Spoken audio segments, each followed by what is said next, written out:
अस्सलाम वालेकुम, खुश आमदीद, सुबह खैर तमाम देखने वालों को। प्रोग्राम है गुड मॉर्निंग कराची और मैं हूं आपका मेज़बान मोहम्मद यासिर। प्रोग्राम में नाज़रीन मुख्तलिफ हवालों से गुफ्तगू होती है, मुख्तलिफ मसाइल के हवाले से मुख्तलिफ मामलात पर गुफ्तगू करते हैं। मसाइल अवामी नौइयत के होते हैं और बहुत सारे मामलात हैं जो इससे पहले भी ज़ेर बहस आ चुके हैं, लेकिन जो सतही मसाइल हैं इसके ऊपर बात करना ज़रूरी है। अभी सतही मसाइल पूरे पाकिस्तान में कमोबेश एक जैसे हैं। सेहत के मसाइल हैं, पानी का मसला है, गैस का बहरान है, पेट्रोल की प्राइसेस, ये इस तरह और बहुत सारे मामलात हैं। और बार बार हमें ये बात कहनी पड़ती है कि किसी भी हुकूमत की किसी दौर में कोई दिलचस्पी नज़र नहीं आई है इन मामलात को हल करने में। नतीजा ये है कि आज तारीख़ तक मसाइल में बेपनाह इजाफ़ा हुआ है और आने वाले वक्त में भी कोई ऐसी पॉलिसी या हिकमत अमली नज़र नहीं आती जिससे लगता ऐसा है कि ये मसाइल हल किए जाएं। अब सवाल ये पैदा होता है कि पाकिस्तान जैसे गरीब मुल्क में अगर हुकूमतों की तरजीहात में चीज़ शामिल नहीं होगी कि आवाम को रिलीफ फराहम किया जाए तो हालात मुश्किल से मुश्किल तर होते चले जाएंगे और हालात में बेहतरी किसी भी आप समझ लें कि समत में नज़र नहीं आ रही है। चाहे सियासी नौइयत के मामलात हों या कोई भी मामलात हों, ना चाहते हुए ये बात कहनी पड़ती है और यकीनन ये बात नागवार गुजरती है जो हुक्मरान तबका है उसको कि क्यों ये सवालात उठाए जा रहे हैं। बहरहाल इस मामले पर आज बात करेंगे तफसील से, ख़ास तौर पे इस वक्त जो जारी सूरत हाल है मईशत के हवाले से, सियासी नौइयत के जो मामलात हैं और ख़ास तौर पे जो गुज़िश्ता रोज़ प्राइम मिनिस्टर इमरान खान साहब बात कर रहे थे, पता नहीं कि आवाम से ही बात हो रही थी या क्या सिलसिला था। बहरहाल इसके ऊपर आज ख़ास तौर पे गुफ्तगू करेंगे और जो बातें प्राइम मिनिस्टर साहब ने की हैं इस हवाले से बात करना ज़रूरी है। जो रवैया है इसके ऊपर हम हमेशा बात करते हैं कि ये जो आपके रवैये हैं इसकी वजह से बहुत ज़्यादा नुकसान हो रहा है। बहरहाल अब इतने बड़े मनसब के ऊपर फाइज होने के बाद इस तरह की बात करना कि मैं आपको नहीं छोड़ूंगा, आप बार बार वही बातें जो माजी में दोहराते आए वही बातें दोबारा दोहराना, फिर आगे की तरफ कि मैं अगर सड़कों पर आ गया तो ये हो जाएगा और ये सारे मामला ये किस तरफ हमें लेकर जा रहे हैं ये समझना ज़रूरी है। इन्हीं मामलात पर गुफ्तगू करेंगे और साथ इससे जुड़े जो आपके सवालात हैं उसके ऊपर बात करेंगे। बड़े ख़ास मेहमानों का पैनल आज यहाँ पर मौजूद है, तफसीलन इन तमाम मामलात पर गुफ्तगू करेंगे। सबसे पहले जो हमारे मोअज़्ज़ज़ मेहमान हैं उन्हें मैं खुश आमदीद कहूँगा। नौमान अब्दुल मजीद साहब हमारे बड़े ख़ास मेहमान हैं, मौशी तज्ज़ियाकार हैं, तबसरा निगार हैं, कॉलमिस्ट भी हैं। उनसे हम इन तमाम मामलात पर गुफ्तगू करेंगे, उन्हें मैं खुश आमदीद कहूँगा। बहुत शुक्रिया नौमान प्रोग्राम में हमें वक्त देने के लिए। दूसरे हमारे एक और बड़े ख़ास मेहमान, हमारे सीनियर, हमारे उस्ताद, इन तमाम मामलात पर उनसे आज खुलकर गुफ्तगू की जाएगी। इससे पहले मुतादिद मरतबा हमारे प्रोग्राम में तशरीफ़ ला चुके हैं और आप उनकी गुफ्तगू को सराहते भी हैं और अपनी पसंदीदी का जो इजहार है वो पैगामात के ज़रिए करते भी हैं। मुबशिर मीर साहब हमारे मेहमान, मैं उन्हें खुश आमदीद कहूँगा। मीर साहब thank you so very much, बहुत शुक्रिया प्रोग्राम में हमें वक्त देने के लिए।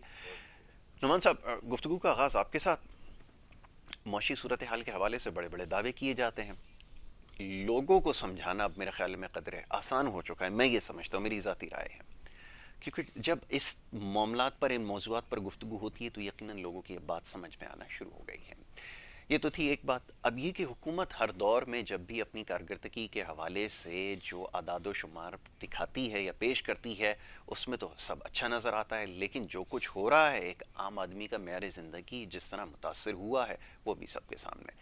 आप बहैसियत तज्ज़ियाकार, तबसरा निगार, ये फरमाइए कि आप क्या समझते हैं कि वाक़यतन जो बातें बताई जाती हैं बिल्कुल वैसा ही सब कुछ चल रहा है, सब अच्छा है?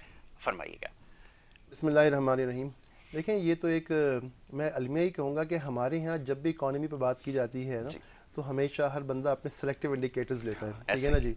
हालांकि इकॉनमी को अगर समझना है तो इसका वाइड सेट ऑफ इंडिकेटर्स की ज़रूरत होती है, जी, यानी बहुत सारे मामलात को देखना होता है उसके बिल्कुल अंदर। ठीक है। जैसे हमारा जिस्म है ना, अगर मैं कहूँ आपकी सेहत कैसी है तो आप कहेंगे ये क्या सवाल है, मतलब सेहत ठीक है, लेकिन उस सेहत के ठीक होने के पीछे बहुत सारे अवामिल हैं बहुत खूब। जो आपके साथ आपके कार फरमाए इसके पीछे। ऐसे ही। तो इकॉनमी का मामला भी बिल्कुल कुछ ऐसा ही होता है जी। कि इकॉनमी को हमें समझने के लिए, उसकी सेहत को समझने के लिए काफ़ी सारे इंडिकेटर्स को देखना होता है। तो मैं समझता हूँ कि इकॉनमी में अगर आप एक न्यूट्रल तज्ज़िया करें तो कुछ मामलात में बेहतरी है और कुछ मामलात में ख़राबी है।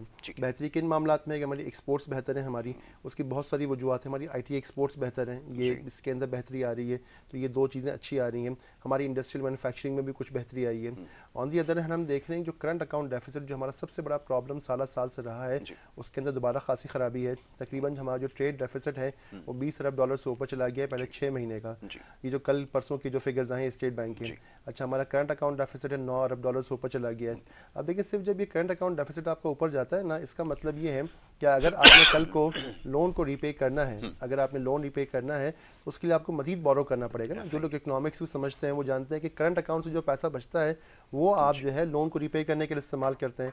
लेकिन अगर करंट अकाउंट से पैसा बच ही नहीं रहा तो आप लोगों को क्या रीपे करेंगे? आपको तो लोन रीपे करने के लिए मजीद जो है वो पैसा बोरो करना पड़ेगा। तो ये जो करंट अकाउंट वाला हमारा पार्ट है वो सस्टेनेबल नहीं है। अच्छा हमारे इंपोर्ट का मसला भी ऐसे ही कुछ है कि $20 अरब से हम ऊपर चल रहे हैं, हमारा ट्रेड डेफिसिट है। उसकी वजह ये है कि हमने over a period of time import substitution पे काम ही नहीं किया। इसमें एक चीज़ जो हमें समझने की ज़रूरत है, जैसे आपने फरमाया ना ये कंसिस्टेंसी ऑफ पॉलिसीज, लेकिन ये जो हमारा इकोनॉमिक स्ट्रक्चर है ना, ये पिछले 20 साल की पैदावार है। हमेशा ये होता है कि अगर आप जब एक इंडस्ट्रियलाइजेशन का प्रोसेस चलाते हैं तो इंडस्ट्री का प्रोसेस चलने में भी कम से कम 5-7 साल लगते हैं उसका इम्पैक्ट नजर आने में। 5-7 साल, वरना तो जो है ना अगर साल या 2 साल के अंदर तो कोई भी शॉर्ट टर्म में हो ही नहीं सकता।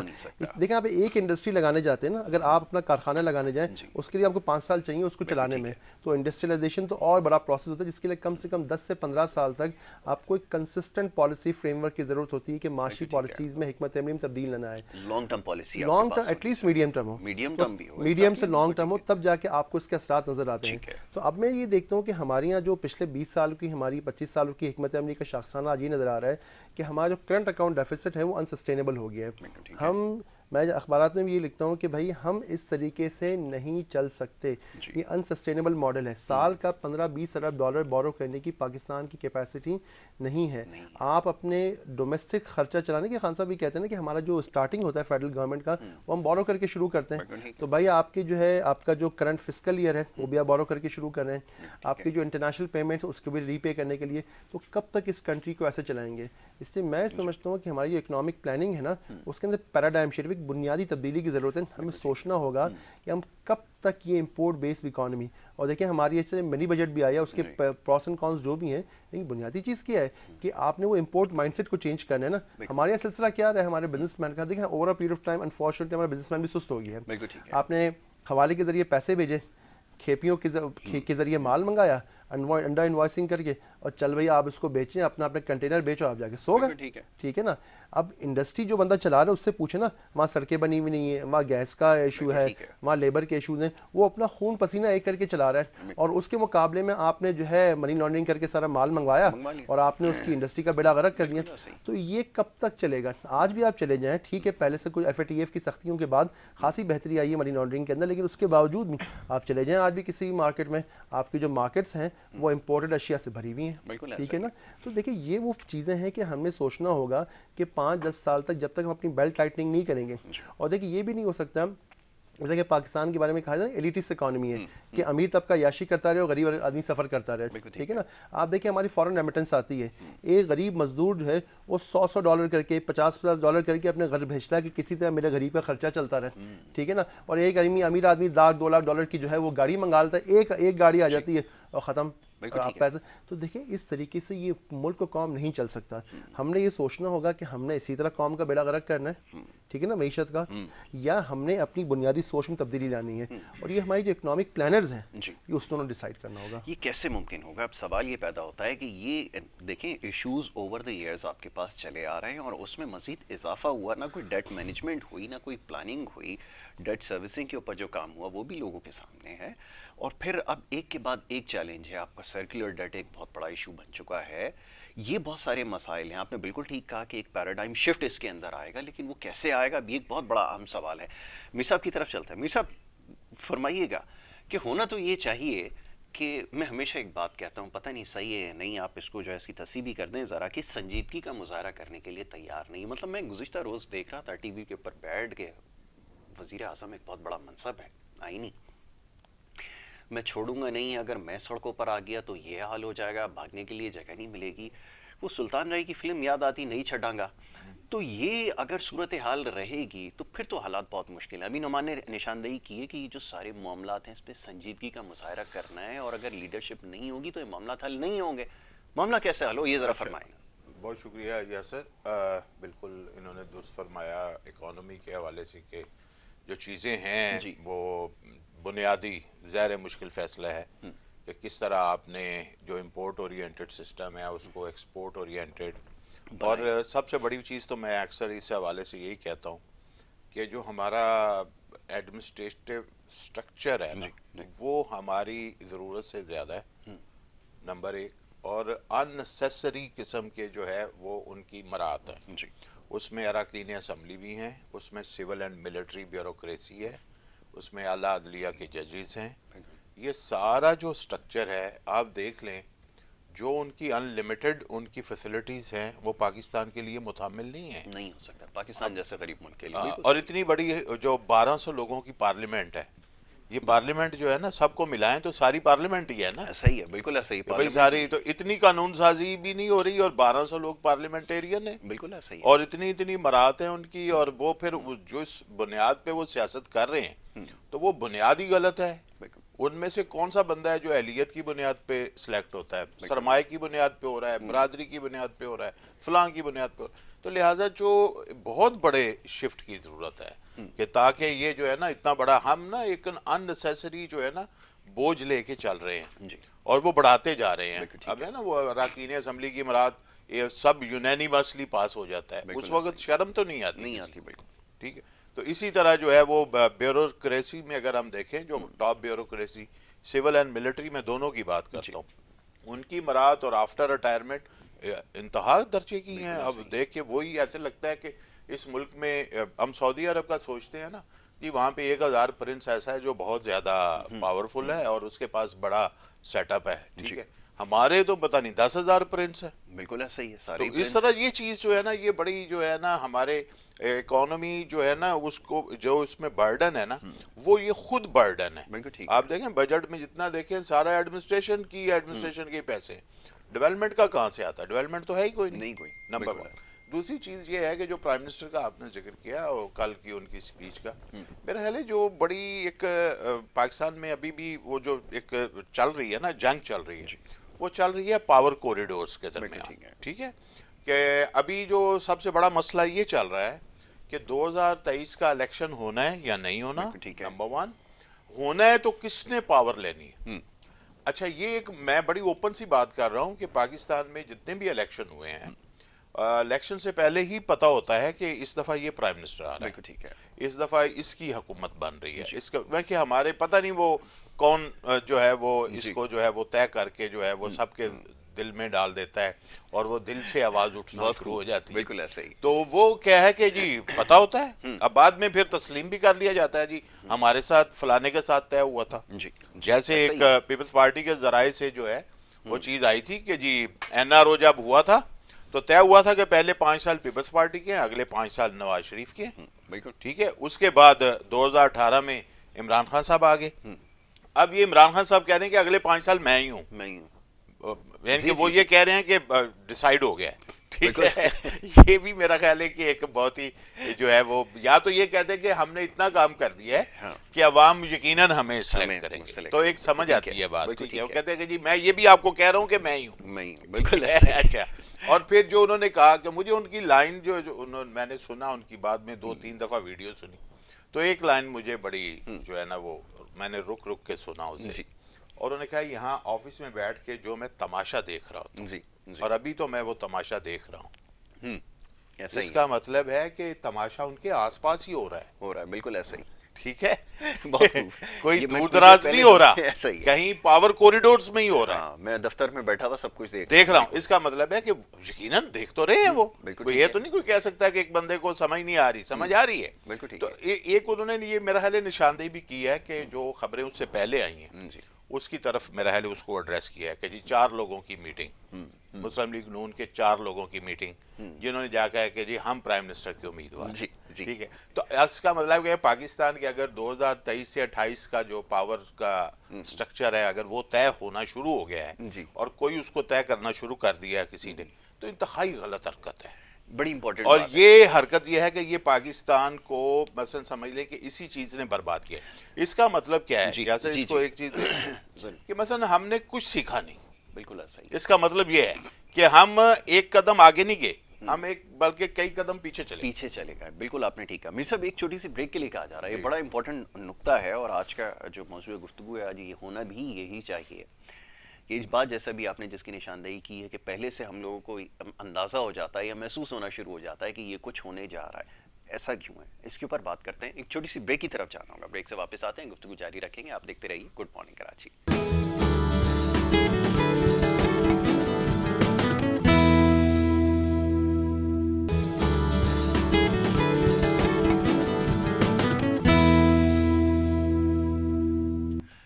प्रोग्राम में आपको एक दफ़ा फिर खुशामदीद कहेंगे। ब्रेक पे जाने से पहले बात हो रही थी कुछ खबरों के हवाले से।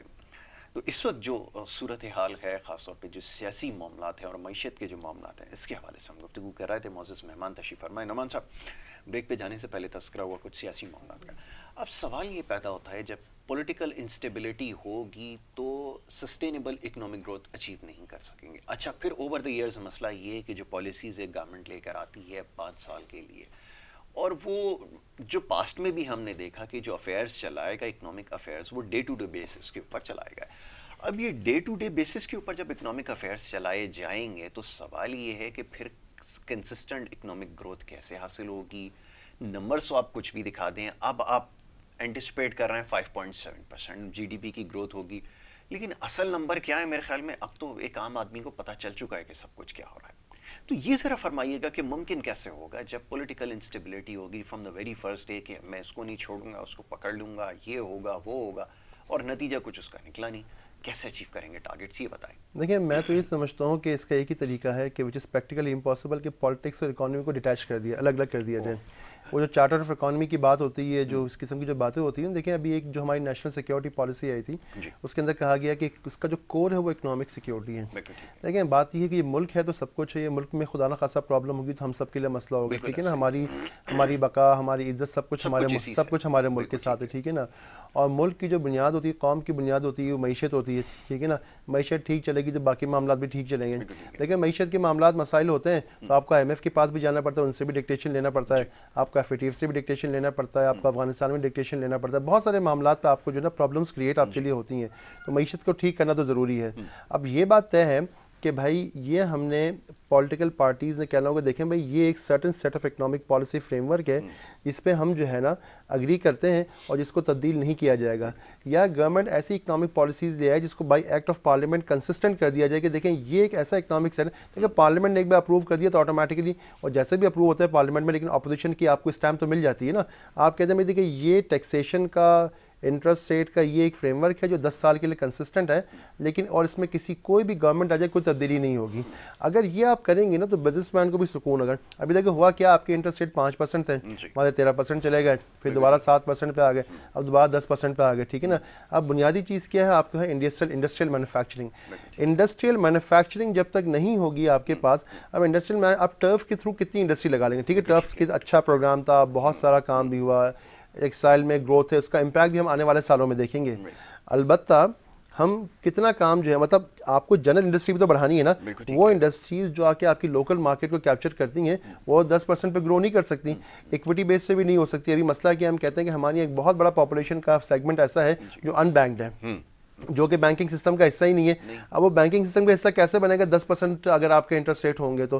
देखिए ये वो इकोनॉमिक पॉलिसीज़ हैं कि जिसको पहली चीज़ को एक कोऑर्डिनेटेड होना चाहिए। हमारी अक्सर और बेशतर बात हो रही होती थी कि finance ministry and state bank don't see eye to eye, एक वो एक अलग टेंजेंट पर सोच रहा है। हम अभी मिसाल के तौर पर अभी एक न्यूज़ आई पिछले दिनों कि गवर्नमेंट ने फैसला किया कि हम अफगानिस्तान के लिए एक रिलीफ फंड का अनाउंस कर रहे हैं। दूसरे दिन न्यूज़ आ गई कि जब स्टेट बैंक को ख़त लिखा गया कि भाई आप इसका अकाउंट खोल दें, तो स्टेट बैंक ने एक्सक्यूज़ कर दिया कि नहीं देखें इसमें FATF के मसले मसाइल हो सकते हैं, चुनांचे हम आपका अकाउंट अभी नहीं खोल रहा, अब इसको दोबारा नजरसानी करें। ये वो डिसीजन मेकिंग क्वालिटी जो नहीं होनी चाहिए। अगर आपको FATF के मसले सारे स्टेक होल्डर्स को पहले दिन बिठा के मशवरा करके कोऑर्डिनेट करके फैसला कर लेंगे भाई हमने अफगानिस्तान का रिलीफ फंड लॉन्च करना है कि नहीं करना। एक दिन आपने लॉन्च किया, दूसरे दिन आप ही के अपने स्टेट बैंक ने कह दिया कि सॉरी हम तो नहीं कर सकते, इसमें FATF के मसले मसाइल हो सकते हैं, डिक्लाइन किया, तहफ़्फ़ुज़ात का जो भी किया था। लेकिन बात ये तरीक़ेकार ठीक नहीं है, आपने करना है नहीं करना, एक बार आपने पॉलिसी बनाई कंसेंसस के साथ। अब हम 10 साल की बात करें, अगर आपकी एक महीने की पॉलिसी में अगर कंसिस्टेंसी नहीं होगी तो फिर आप जो है ना नहीं, लेकिन यहाँ तो अपनी ही पॉलिसीज कॉन्ट्रडिक्ट करती हैं। देखिए आपने एक्सपोर्टर्स के लिए भी लाइन ड्रॉ कर दी है, जो एक्सपोर्ट ओरिएंटेड यूनिट्स हैं और जो एक्सपोर्टर्स हैं उनके लिए पॉलिसी अलग हो गई है, जो लोकली अगर जो अपना फ्लोट कर रहे हैं माल उनके लिए आपकी पॉलिसी अलग है। जब ये इस तरह का रवैया होगा तो फिर आप अपने टारगेट्स को कैसे मीट करेंगे, ये भी तो सोचें। उसकी बुनियादी वजह ये है कि मेरा समझता हूँ कि एक हमारी सोच के अंदर एक फंडामेंटल प्रॉब्लम है जो मेरी राय में है, वो ये है कि हम हमेशा एक्सपोर्ट प्रमोशन की बात करते हैं, इंपोर्ट सब्स्टिट्यूशन की बात नहीं करते। या अगर करते भी तो बहुत कम करते हैं। अगर हमारे यहाँ आप देखेंगे स्पीचेस को कहेंगे हम एक्सपोर्ट लेट ग्रोथ, देखिए एक्सपोर्ट लेट ग्रोथ जो ना आप जो है ना वो शो बातों में बड़ा अच्छा लगता है, लेकिन आप ये देखें कि आपके पास एक्सपोर्टेबल सरप्लस मौजूद कितना है और उसका इम्पैक्ट कितना है। देखिए मैं आपको एक छोटी सी मिसाल देता हूँ। हमारी बुनियादी एक्सपोर्ट क्या है?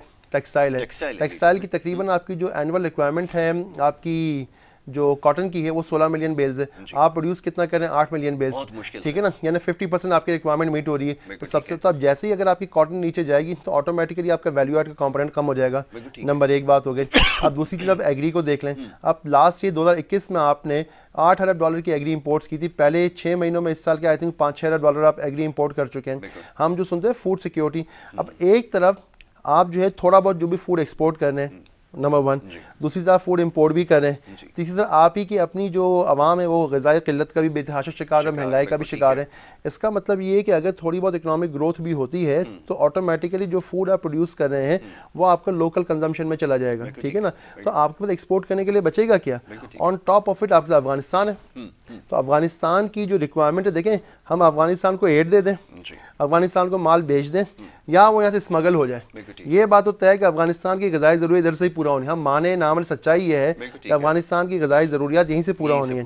अफगानिस्तान की डॉलर रिक्वायरमेंट भी स्मगल कर दें, एड दे दें, कुछ भी कर दें, इधर से ही जाना है, ठीक है ना। तो भाई आपने इसका भी एक एनालिसिस होना चाहिए कि भाई अफगानिस्तान जो है, जो नई रिजीम है, उसके हमारे लिए इकोनॉमिक कॉस्ट क्या है, इकोनॉमिक डिपेंडेंस कितनी है हमारी, ठीक है ना। मैं किसी को नेगेटिव वे में नहीं कहना चाह रहा, लेकिन ये कि इसका एक पॉलिसी एनालिसिस होना चाहिए कि how much do we need to produce. तो देखें ये वो सब चीज़ों को जब आप मद्देनजर रख के पॉलिसी बनाएंगे ना, देखिए मैं ये समझता हूँ आपका जो एक्सपोर्ट टू GDP रेशो है वो तकरीबन है आपका 8%। $25 अरब की एक्सपोर्ट है और तकरीबन 2.5-3 अरब की आपकी इकॉनमी ऑफिशियल 8-9% का बनता है, ठीक है ना। अगर आप इस पे अगर 10% भी ग्रोथ रहे हैं इकॉनमी एक्सपोर्ट में हर साल, तो भी आपका जो इम्पैक्ट आएगा ना वो आधे से 1% मुश्किल से निकलेगा। आप इंपोर्ट सब्स्टिट्यूशन अगर आप 10% अपनी कर लेना तो तकरीबन 2 से 2.5% का आपका GDP बनता है। तो मैं ये समझता हूँ कि हमारे जो इकॉनमी के डायनामिक्स हैं उसमें हमें एक्सपोर्ट, यकीन आप एक्सपोर्ट्स को बढ़ाएं, लेकिन उससे ज़्यादा फोकस होना चाहिए इंपोर्ट सब्स्टिट्यूशन के ऊपर। बिल्कुल ठीक है, आप इसके ऊपर काम करने की ज़रूरत है, क्योंकि ओवर द इयर्स हुआ यही है कि आपने पूरी इकोनॉमी को इंपोर्ट ओरिएंटेड इकोनॉमी बनाया है और आपकी कॉस्ट क्योंकि इतनी ज़्यादा थी तो आपके लिए मैन्युफैक्चरिंग बहुत मुश्किल हो गई। और दूसरा ये कि कंड्यूसिव एनवायरनमेंट पैदा करना पड़ता है, प्रायोरिटीज़ में शामिल नहीं था, बड़ी अनफॉर्चुनेट है। मीर साहब, सियासी मामलों के ऊपर गुफ्तगू हो रही थी। अब हमारे यहाँ एक इस्तिलाह इस्तेमाल होती है कि आवाज़ें आना शुरू हो गई हैं, कोई डील हो गई है। अब एक सूरत हाल ये है कि हर जगह इसके बारे में बात हो रही है, वहाँ से जो है वो स्टेट ऑफ डिनाइल में है कि जी ऐसी कोई बात नहीं है, लेकिन ऑन दी अदर हैंड हो ये रहा है कि हर बंदा इसके ऊपर बात कर रहा। तो आप नुकड़ पे खड़े हो जाएं, हर बंदा कहेगा कोई ना कोई डील हो गई। जब इस तरह की बातें होना शुरू हो जाती हैं तो फिर सूरत हाल बड़ी ख़तरनाक इमर्ज होती है। अब किस तरफ जा रहा है ये ज़रा फरमाइए। अच्छा, जैसे नुमान साहब ने कहा है ना कि चीज़ें जो हैं वो क्या मईशत के ऊपर जो है वो तय कर लिया जाए, ठीक है। तो भाई जो लोग सियासत में हैं मईशत पे उन्होंने तय करना है ना, ठीक है। सही बात है। तो मैं आपको एक चीज़ जो है ना वो याद करा दूं कि परवेज़ मुशर्रफ साहब का दौर था 2006 में, उस वक़्त की असम्बली ने एक चीज़ पास की थी कि हम कितना लोन लेंगे मैक्सिमम, ठीक है। तो वो कोई एक्ट की सूरत में शायद पास किया गया था जी, आपके GDP का 60% से ज़्यादा लोन नहीं होना चाहिए, ठीक है।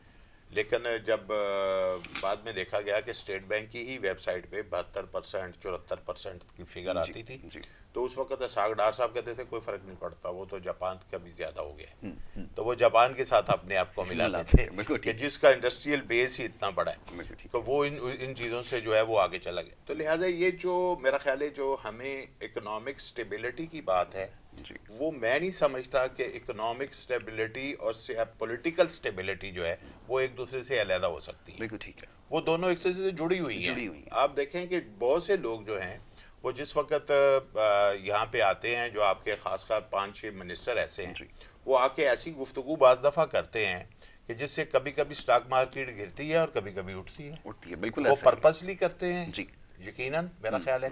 और मुझे याद पड़ता है कि एक ज़माने में इस पे बहुत ज़्यादा जो है वो होता था कि PSO को प्राइवेटाइज कर दिया जाए था, और वो उस वक्त उसके ऊपर असर आता था जी।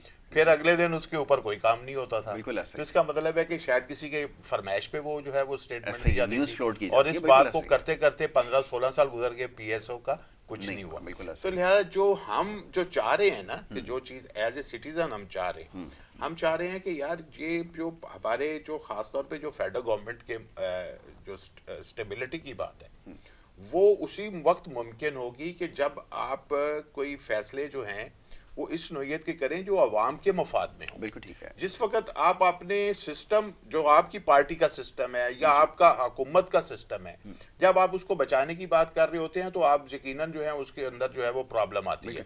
मेरा एक और जो है वो इसमें आप एनालिसिस समझ लें, तजवीज़ समझ लें, हमें जो चीज़ अलहदा करके देखनी चाहिए ना, वो हुकूमत और रियासत को अलहदा करके देखना चाहिए।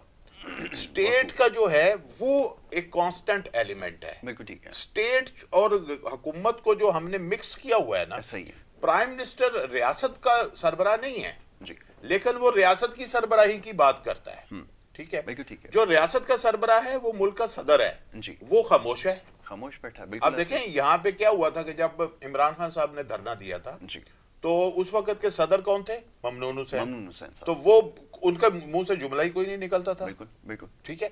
अभी जो धमकी की बात की आपने और मैंने भी उसके ऊपर गुफ्तगू की, लास्ट ईयर भी प्राइम मिनिस्टर ने एक धमकी दी। जी जी जी बिल्कुल। लास्ट ईयर भी उन्होंने कहा था कि अगर मैं असेंबली तोड़ दूंगा, फलां काम हुआ तो मैं असेंबली तोड़ दूंगा। तो ये उसको क्यों जरूरत पेश आ रही है इस तरह की बात कहने की? इसका मतलब है कि वो कोई इनसिक्योरिटी फील कर रहे हैं, यानी कि उनको चलो मैंडेट जो है वो तो पार्लियामेंट को तो 5 साल का मैंडेट है ना, उनके ज़हन में तो ये होना चाहिए ना कि भाई इलेक्शन जो है वो 2023 में ही होगा। अगर ये सूरत हाल नजर आ रही है जी, फलां पार्टी मिल रही है, फलां ये कर रही है और इलेक्शन 2022 में हो जाना है, तो हुकूमत जो है वो कहां से इकोनॉमिक स्टेबिलिटी भी आ भी नहीं सकती। बिल्कुल ठीक है। और हुकूमत भी जो है उसके मुकाबले पे उतर आएगी। लिहाजा जो हमें मेरा ख्याल है तय करना चाहिए पावर कॉरिडोर्स को कि हम रियासत के अमूर को अलहदा रखेंगे, ये जो इकोनॉमी है वो रियासत के अमूर में आ जाएगी। ठीक है। और जो हुकूमती अमूर है, हुकूमत क्या है? प्राइम मिनिस्टर उसकी कैबिनेट है। बिल्कुल ठीक है। उसकी जिम्मेदारी है कि ऐसे काम करना कि रियासत मजबूत हो। रियासत की जो मजबूती है, जैसे हमने कहा कि वो पॉलिसी आई है सिक्योरिटी पॉलिसी, और उन्होंने कहा जी सिटीजन सेंट्रिक है। ठीक है भाई, सिटीजन जो है वो अगर सेटिस्फाई नहीं है, बिल्कुल ठीक है, सिटीजन जो है वो कम से कम सिक्योर नहीं है, मिनिमम सिक्योर। बिल्कुल ठीक है। ठीक है। अभी फिगर दिया जा रहा है कि $200 जो है वो सालाना पर कैपिटा इनकम में इजाफा हो गया। हमें तो समझ नहीं आ रही, हमारे तो कम हुए हैं, पता नहीं किसके ज्यादा हुए, किसके ज्यादा हुए, हैरान कौन बात है।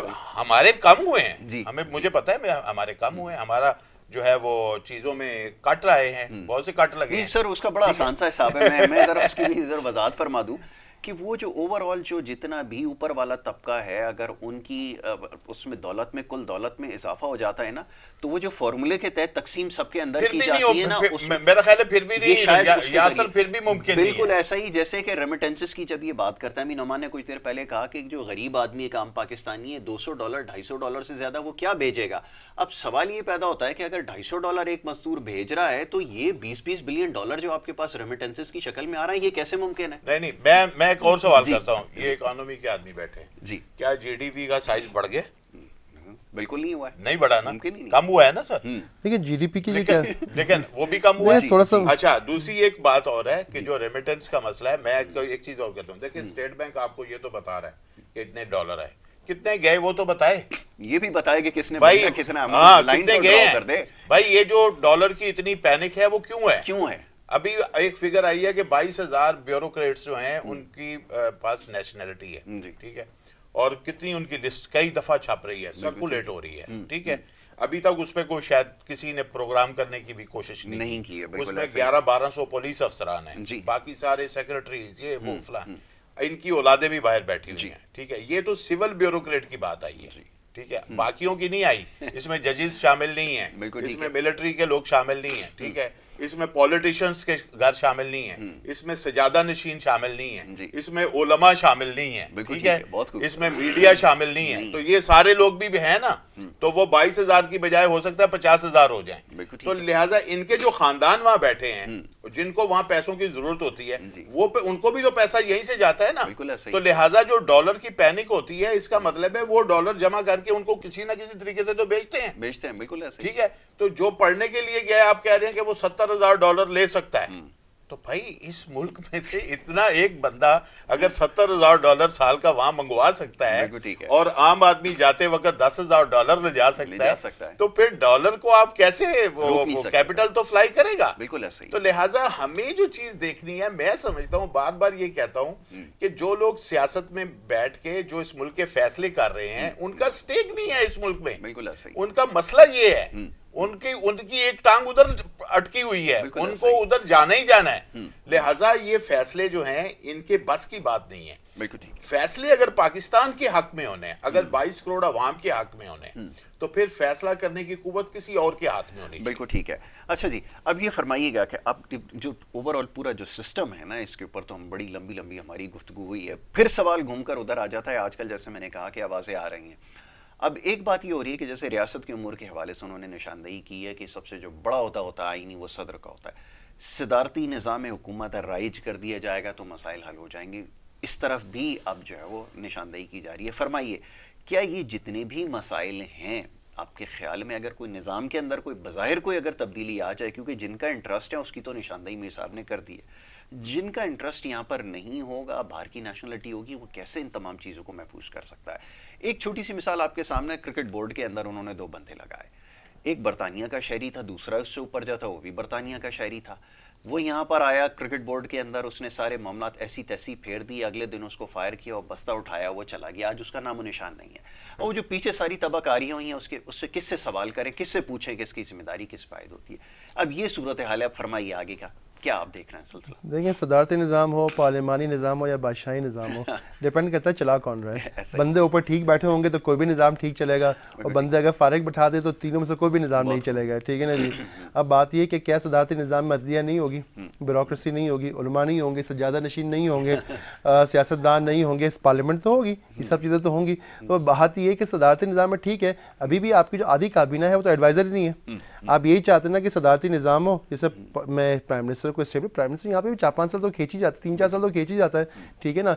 यहाँ तक वज़रा का ताल्लुक है, आधे वज़रा वैसे भी आपके एडवाइज़र ही हैं, उसमें क्या होगा, सारे वज़रा एडवाइज़र लगा देंगे आप, यही करेंगे ना, सारे वज़रा पर एडवाइज़र लगा देंगे, आधे तो अभी भी आपके पास हैं। तो देखिए, इट ऑल डिपेंड्स कि ठीक है, उसमें ये होता है कि सदर के पावर और बढ़ जाते हैं, लेकिन उसके अंदर भी चेक एंड बैलेंस ज़रूरी है। तो मेरा ये मानना है कि यह सदारती निज़ाम अगर हम decision making point of view से देखें तो बेहतरी है उसके अंदर, क्योंकि it all depends upon people, कि जैसे लोग आप चलाएंगे, जैसे कि उन्होंने मिसाल दी ना कि हमारे लोगों का पैसा बाहर पड़ा है, बच्चे ही बाहर हैं, वो इस पे हज़रत ईसा अलैहिस्सलाम का एक कॉल नकल किया जाता है किताबों में।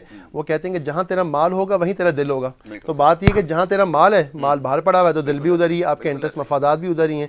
तो बात ये कि अगर हमारे, मैंने कहा ना कि ब्यूरोक्रेसी भी वही रहेगी, पुलिस भी वही रहेगी, अदलिया भी वही रहेगी, मिलिट्री भी वही रहेगी, तो ये जो आपके रियासती सुतून है ना, ये सब इदारे जो हैं, रियासत इनसे मिलकर ही बनती है ना, जो परमानेंट होती है। जैसे आप इस्टेब्लिशमेंट कह लें या ब्यूरोक्रेसी कह लें, एडमिनिस्ट्रेशन कह लें, जो भी नाम कह लें, तो ये तो अपनी जगह मौजूद रहेंगे। तो बात ये कि इट ऑल डिपेंड्स कि आप जो है इसको, अब जाहिर है कि क्या इसके अंदर सिस्टम को ठीक करने के लिए क्या इनकलाब आ जाए। देखिए, इनकलाब भी इंसानी तारीख को उठा के देखें ना, तो इनकलाब भी अक्सर बेशतर नाकाम हो जाता है। तब्दीली वही बेहतर होती है जो सिस्टमेटिकली आती है। ये ह्यूमन हिस्ट्री हमें बताती है ना, नबी करीम अलैहिस्सलाम ने तब्दीली दी, it was a very systematic process के थ्रू 23 साल के अंदर उन्होंने जो है बॉटम अप और टॉप डाउन तरीके के जरिए से फाउंडेशन बना के और फिर टॉप डाउन तरीके से उन्होंने वो जो है तब्दीली लेके आए थे, ठीक है ना। बाकी आप देखिए फ्रेंच रेवोल्यूशन देख लें, रशियन रेवोल्यूशन देख लें, बहुत सारे रेवोल्यूशन देख लें, उसके बाद वो जो मतलूबा नताइज थे वो बरामद नहीं हो सके, बल्कि हुआ ये कि वही डिक्टेटरशिप एक नाम से ख़त्म हुई तो दूसरे नाम से आगे।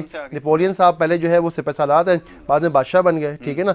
रशिया में क्या हुआ हमें पता है कि जो है ना उसकी जो कम्युनिज्म की अर्ली डेज की हिस्ट्री है, लेनिन और स्टालिन के दौर की, वो भी हमें पता है। तो देखिए बात ये कि सारा डिपेंड करता है कि बंदों के ऊपर, और ये बंदे उस वक्त ठीक निकलेंगे जब आपका एजुकेशन सिस्टम ठीक होगा, इसमें लोगों को आप तालीम आला मयार की भी देंगे, जो टेक्निकल एजुकेशन भी, और इखलाकी तालीम भी आला मयार की देंगे। जब आपके नीचे से वो लोग निकलेंगे जिनके जो टेक्निकली असली उलूम के अंदर, ज़माने के उलूम के अंदर भी कॉम्पिटेंट होंगे और जो इखलाकी एतबार से भी आला मयार के होंगे, और फिर वो लोग जब पब्लिक सर्विस में जाएंगे, आगे जाएंगे एक एक करके, दो दो करके या बड़े पैमाने पर, तो फिर माशरे के अंदर तब्दीली आना शुरू होगी। जहाँ तक स्टेट वाली बात की देखें, इकोनॉमिक सिक्योरिटी का पॉइंट मैंने थोड़ी देर पहले भी रेस किया था। इकोनॉमिक सिक्योरिटी का मकसद ये है, मैं जो इसमें तजवीज़ किया था, मैंने अखबारात में लिखा भी कुछ, कि आप एक नेशनल इकोनॉमिक सिक्योरिटी काउंसिल बना दें। उसके अंदर आपके जितने भी रियासती सुतून है, रियासती इदारे हैं, जिसमें आपकी अदलिया है, आपके डिफेंस आर्मी है, आपकी ब्यूरोक्रेसी है, ब्यूरोक्रेसी के एक दो चीज़ें लोग ना, आप स्टेट बैंक ले लें, उनको एक जगह बैठा दें। अब जो भी अदलिया का चीफ होगा automatically national economic security council का हिस्सा होगा, ठीक है ना। तो क्या होगा कि जो भी चीज़ें होंगी ना, उसमें जो डिसीजन मेकिंग होगी वो सबकी कंसिस्टेंस होगी, उसमें इंडिविजुअल मैटर नहीं करेगा, उसमें इदारे की रिप्रेजेंटेशन हो जाएगी। एक बार पॉलिसी बन गई और जब मुतल्लिका इदारों के लोग रिप्रेजेंटेटिव्स हम मौजूद होंगे, तो ऑटोमेटिकली क्या होगा कि जब लोग तब्दील भी होंगे तो उनको पता है कि इदारे का कुछ तो एहतराम होता है ना, कि भाई आगे जाके उन पॉलिसीज में बार बार तब्दीली नहीं आएगी। वरना होता है कि हमारी एक इदारा एक पॉलिसी बनाता है, जब मीर साहब भी अभी इशारा फरमा रहे थे ना कि कभी हमारे एक इदारे की तरफ से कोई रुकावट आया थी, कभी दूसरे इदारे से आया थी, कभी अदलिया के मसाइल आ जाते हैं, कभी कुछ होता है। जब सारे इदारे एक पेज पर होंगे ना पॉलिसी मेकिंग के हवाले से, तो आप समझ लें कि यही लोग तो स्टेट है। बिल्कुल ठीक है, यही तो सारे अफेयर्स आपके चला रहे हैं। मैं थोड़ी सी इजाफा कर दूं कि मेरा ख्याल है कि अदलिया जो होती है वो पॉलिसी मेकिंग में नहीं होती, अदलिया डिस्प्यूट रेजोल्यूशन में होती है। कि आप कभी भी नहीं किसी मुल्क में देखेंगे कि अदलिया जो है वो पॉलिसी मेकिंग करती है, वो उसको अब कभी भी नहीं उसको अप्रिशिएट नहीं किया जाता। कहने का मकसद ये है ना कि देखिए बहुत सारे फैसले आपके इकोनॉमिक फैसले भी जो है ना वो इधर आकर रुक जाते हैं। नहीं, तो अदलिया ने तो नहीं, देखिए अदलिया जो है उसका रोल ये है कि अगर मेरे और आपके दरमियान डिस्प्यूट हो जाए तो वो उसको जजमेंट उसकी उस वक्त आएगी। वो पॉलिसी उस वक्त बनाने में अदलिया का कोई रोल नहीं होता, दुनिया में कहीं नहीं होता और होना भी नहीं चाहिए, क्योंकि उसके हाथ में तराजू है ना, वो उसकी पॉलिसी बनाने में नहीं बैठा, वो तो देखेगा कि पॉलिसी सही बनी कि गलत बनी और सही इंप्लीमेंट हुई कि नहीं हुई। आपके यहाँ तो डैम्स के लिए काम शुरू हुआ है, वो तो एक एक्टिविज्म है, पॉलिसी बनाने की भी देखें वो जो एक्टिविज्म है ना, वो तो एक एक्टिविज्म है। मुल्क के अंदर चूंकि एक मसाइल इस तरह के हैं कि जो भी एक्टिविज्म करे, मैं एक और एक चीज को कहता हूँ, देखें जो सोसाइटीज है ना, जितनी भी दुनिया में सोसाइटीज जिनको हम आइडियलाइज करते हैं या जिनको हम कहते हैं जी वाह जी फलां मुल्क फर्स्ट कंट्री फलां ऐसा है, वहां पे जो सबसे बड़ी बात है ना वो ये है कि कंसर्न्ड सिटीजन मौजूद। बिल्कुल ठीक है, ये नहीं कि मसलन मेरे साथ ज्यादती हो रही है तो मैं ही बोलूं, नहीं, रियासत के साथ प्रॉब्लम हो रही है तो फिर भी मुझे बोलना है। बिल्कुल ठीक है। तो जुल्म और ज्यादती इस्तेसाल के खिलाफ जो है, जब हम किसी तासुब के बगैर बात करेंगे ना, फिर सोसाइटी की आप समझते जो अखलाकियात की बात की है नुमान साहब, वो ये फिर हम as a citizen, as a इंसान, हमारे ऊपर फिर अखलाकी जिम्मेदारी रहती है। हम देखते हैं कि अच्छा हम क्या कर रहे हैं कि हमारे मुल्क में मोस्टली ऐसे ही हो रहा है इस वक्त तक कि जो नफ्सा नफसी का आलम है वो इसलिए है कि हर कोई अपनी अपनी जंग लड़ रहा है। बिल्कुल ऐसा ही, हम सबकी जंग नहीं लड़ रहे, हम एक जो मुश्तरका मफादात होते हैं, जैसे एक मुल्क के अंदर हम देखते हैं कि भाई ज्यादती हुई है, एक बंदे को नाहक मारा गया है या नाहक उसका जो है वो कोई पैसा जो है वो दबा लिया गया है, उसकी मलकियत जो है उसको दबा लिया गया है, तो कम अज कम एक ऐसी आवाज तो होनी चाहिए ना मुआशरे के अंदर। वो कम है, लेकिन कम है। लेकिन अब मीडिया का भी इसी तरह के, मीडिया का भी यही रोल है ना कि अगर इस्तेसाल हो रहा है तो उसकी निशानदेही करना, ठीक है। और कुछ लोग ऐसे मुआशरे में होते हैं कि जो उसके ऊपर फिर प्रॉपर आवाज भी उठाते हैं और उसके लिए स्ट्रगल भी करते हैं, ठीक है। या वो अदलिया में जाएं या प्रोटेस्ट करें, व्हाटएवर जो भी उसका तरीका होता है। तो लिहाजा जब ये होता है तो एक वो जो एक तरह की इस्तेसाल के खिलाफ की कुव्वत है उनका भी आपस में कनेक्शन होता है। प्रॉब्लम यहाँ पे ये आई हुई है कि चूंकि मफादात की जंग होती है दुनिया के अंदर, कि जो समझ लें कि जो नेगेटिव फोर्सेस हैं वो जल्दी आपस में मिल जाती हैं, बिल्कुल ठीक है, लेकिन जो पॉजिटिव फोर्सेस हैं वो एक दूसरे से जल्दी मिलती नहीं है। नेगेटिव फोर्सेस भी नहीं मिल रही ना, बड़ा यहाँ पे नहीं, यहाँ पे मिली हुई हैं, आपको नहीं पता, मिली हुई हैं वो, पता उनके अंदर से कनेक्शन मिले हुए हैं। हाँ, इसीलिए तो माफिया बनता है। माफिया बनता कैसे है? ऐसा ही माफिया ऐसे ही बनता है कि नेगेटिव फोर्सेस जो हैं, हमें तो प्रैक्टिकल तजर्बा है ना कि माफिया कैसे बनता है, और हमने देखा है एक जगह बनते हुए, तो इसलिए मैं उसको कह सकता हूँ कि वो बनता है। और जब आप उसको अंदर से देखते हैं तो वो कहीं ना कहीं जाके जुड़ा हुआ तो लिहाजा, लेकिन जो पॉजिटिव कुव्वतें हैं जो मुआशरे की बेहतरी के लिए काम कर रहे हैं किसी भी शोबे में, उनको भी एक दूसरे का साथ देना पड़ेगा, उनको साथ देना चाहिए। सिटीजन्स को कंसर्न सिटीजन होना चाहिए। बिल्कुल ठीक है। ये है मुआशरे की, एक कहते हैं ना जिंदा कौम है जी, मैं कहता हूँ बेदार कौम होनी चाहिए, ज्यादा जरूरी है। बिल्कुल आपने ठीक कहा। और ये जुमला जो आखिरी है ये बड़ा काम का, बड़ा कीमती है। वैसे तो सारी गुफ्तगू बड़े काम की है, लेकिन ये बात सबसे ज़्यादा ज़रूरी और अहम है। अब क्योंकि वक्त हमारे सेगमेंट का यहाँ पे जो है वो मुकम्मल हो चुका है, इससे जुड़े और बहुत सारे दीगर मामला थे, दिल करता है कि इसके ऊपर बात करते रहें, लेकिन वक्त की कमी जो है वो आड़े आ रही है। मैं बड़ा शुक्रगुजार हूँ अपने मौजूद मेहमानों का। नुमान अब्दुल मजीद आपका बहुत शुक्रिया, जनाब मीर साहब आपका बहुत शुक्रिया, बशीर मीर साहब हमारे मेहमान, और बड़ी खुलकर गुफ्तगू की है, मसाइल की निशानदेही की है। अब ये जो सियासी बयानात हैं ख़ास तौर पर जिसके ऊपर रात गए तक तबसरा होते रहते हैं, वो सबके सामने है। मसले का हल कैसे निकलना है इस हवाले से गुफ्तगू हुई है, सबको बैठकर सोचना होगा, और ख़ास तौर पे ये जो महज सिर्फ बयानात दिए जाते हैं इससे बढ़कर कुछ करना होगा और अमलन कुछ करना होगा। वक्त अभी भी थोड़ा आपके पास है, समझदारी का मुजाहरा करें। इन बयानात से और जिस तरह की बातें हो रही हैं, अगर इससे अब भी इज्तिनाब किया जाएगा तो यकीनन मामला जो कंट्रोल में आ सकते हैं। ये हमारी एक छोटी सी राय है। बहरहाल इसके ऊपर मजीद बात करेंगे इंशाल्लाह आने वाले प्रोग्राम्स में। यहाँ पर हमें दूसरे सेगमेंट की तरफ जाना होगा और उससे पहले एक छोटी सी ब्रेक आएगी, और ब्रेक के बाद जो वो दूसरा जो सेगमेंट है आपकी सेहत के हवाले से होगा। देखते रहें प्रोग्राम गुड मॉर्निंग कराची।